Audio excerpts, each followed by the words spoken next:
Olá. O direito à moradia é previsto desde a Declaração Universal dos Direitos Humanos, mais de 60 anos atrás. Mas no Brasil faltam aproximadamente 8 milhões de habitações dignas. Uma emenda constitucional que está pronta para ser votada em plenário pode corrigir essa distorção.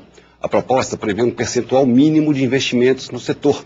Para falar sobre isso, a Palavra Aberta de hoje recebe o presidente da Comissão Especial que discutiu o projeto, o deputado Renato Amari, do PSDB de São Paulo. Tudo bom, deputado? Deputado, essa proposta estabelece o que exatamente?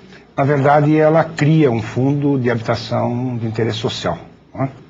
Serão destinados recursos da ordem de 2% sobre o orçamento da União, excetuada alguns impostos e tributos, 1% dos estados e 1% dos municípios. Durante quanto tempo? Durante 20 anos ou até a eliminação do déficit habitacional no determinado município. A proposta original previa 30 anos. E por que foi reduzido? Nós entendemos que em 20 anos é possível a gente trabalhar de uma forma bastante forte nos todos os municípios desse país, acoplado a outras formas de financiamento, como o projeto Minha Casa Minha Vida também pode ajudar na eliminação do déficit. Então, entendemos que 20 anos seria suficiente para a gente encontrar finalmente os encaminhamentos necessários a reduzir a zero o déficit habitacional do país. Agora, como é uma emenda constitucional, é preciso um quórum mínimo ali de 2/3 São precisos... em duas votações, na Câmara e depois no Senado. Você acha que tem apoio suficiente? Por exemplo, qual é a posição do governo? São 308 votos, né? Ali não é questão de dar uma maioria ou não. Se não tiver 308 votos, ela não passa. Né? Tanto em primeiro como segundo turno, e até mesmo no Senado, com a votação também de 2/3. Né? E para isso a gente precisa de apoio. Somente o governo não consegue aprovar, somente a oposição não consegue aprovar, mas se nós nos unirmos, eu acho que é um projeto que une os deputados, porque é um projeto de altíssima relevância social, a gente tem condição sim de trabalhar para a aprovação desse projeto. E a posição, por exemplo, dos prefeitos, já tem algum tipo de indicador? Olha, nós tivemos em 5 regiões do país, fizemos 5 seminários durante os debates da Comissão Especial, antes de colocar em votação no dia 6 de outubro, fomos a Campo Grande, fomos a Salvador, Porto Alegre, Belém do Pará e São Paulo. Em todos os lugares que nós fomos, nós recebemos apoio até de governadores. Mato Grosso do Sul, o governador apoiou, a Assembleia Legislativa apoiou, e em todos os outros estados fomos muito bem recebidos, principalmente pela essa sociedade organizada. Agora, há alguma chance dessa proposta ir a plenário esse ano, por exemplo? Nós estamos lutando para isso. Nós estamos lutando para que a gente consiga convencer não só o presidente da Câmara, Michel Temer, e isso nós precisamos do apoiamento de todos os líderes, né? Há um entendimento de que se todos os líderes aprovarem, né, a PEC, não com voto, mas aprovarem para levar a plenário, a gente consegue levar a plenário.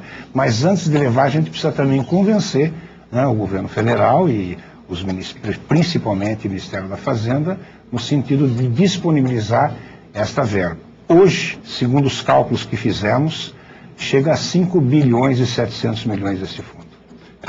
Essa proposta estabelece como esse dinheiro será usado? Por exemplo, será feito através de financiamento para casa própria ou é construção? É um fundo vinculado, como é o fundo da educação, como é o Fundeb na educação, como é o SUS também na área da saúde, passa a habitação a ter também o seu fundo próprio. Mas quem vai gerir esse fundo? É o prefeito, o governador, o presidente? Nós não sabemos exatamente como vai funcionar o plenário. Você tem emendas de plenário, tem destaques.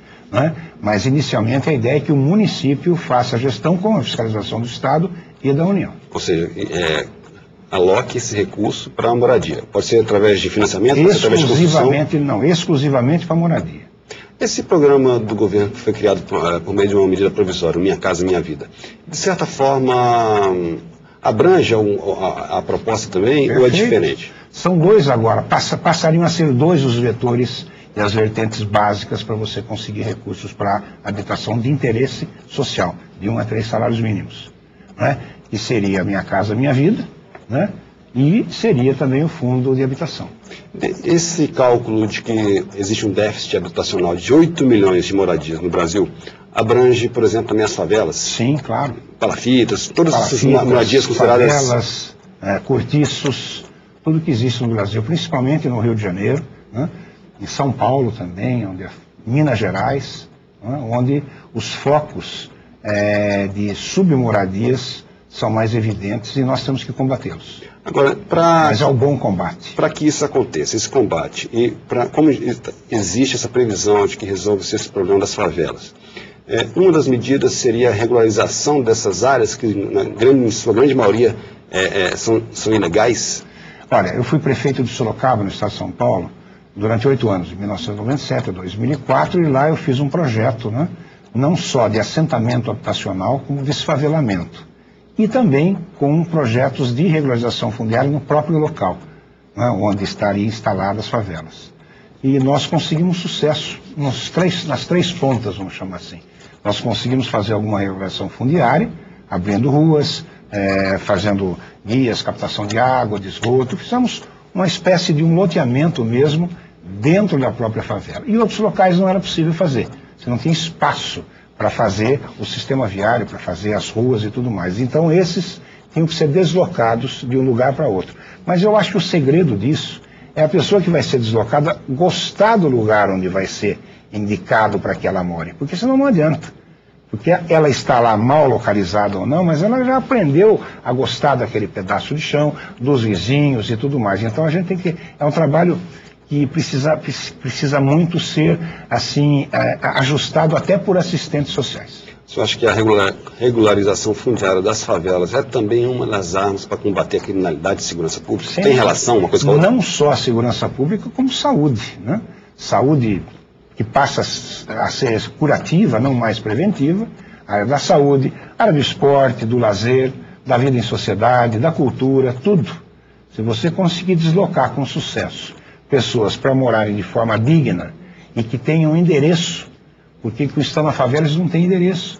Eles vão numa loja de departamento comprar alguma coisa, eles não têm endereço se moram na favela, eles não conseguem acesso até ao crédito. Você não sabe onde você mora, como é que vai ser? Né? Na medida que você tenha, mora na rua tal, número tal, né, no bairro tal, você passa a ser um cidadão e exercer a sua cidadania com altivez, né, e assim até com autoestima, com a própria autoestima em alta. A Comissão Especial promoveu audiências públicas em várias regiões do país, né, nesse período de discussão da proposta. Perfeito. Em que lugar o senhor acha que o senhor viu uma situação que seja pior em termos de déficit habitacional? Olha, para ser franco, Salvador. Salvador o problema do per capita, né? Quer dizer, você tem um número muito maior em São Paulo, claro, até pelo quantitativo de habitantes, Rio de Janeiro também, né? Mas você vê em algumas cidades assim um posicionamento assim mais forte no sentido de desânimo, sabe, de não acreditar na coisa, faltar credibilidade. Não vai sair, é mais um político que chega dizendo que vai resolver meu problema, né? Então você tem também o problema do ceticismo, né? A pessoa acreditar que é possível ela sair daquele lugar e morar num lugar digno. Mas o problema mesmo ocorre principalmente nos grandes centros urbanos, seria isso? Principalmente São Paulo e Rio, pronto, né? Acho que são os principais... Tem alguma diferença entre São Paulo e Rio em termos de déficit habitacional?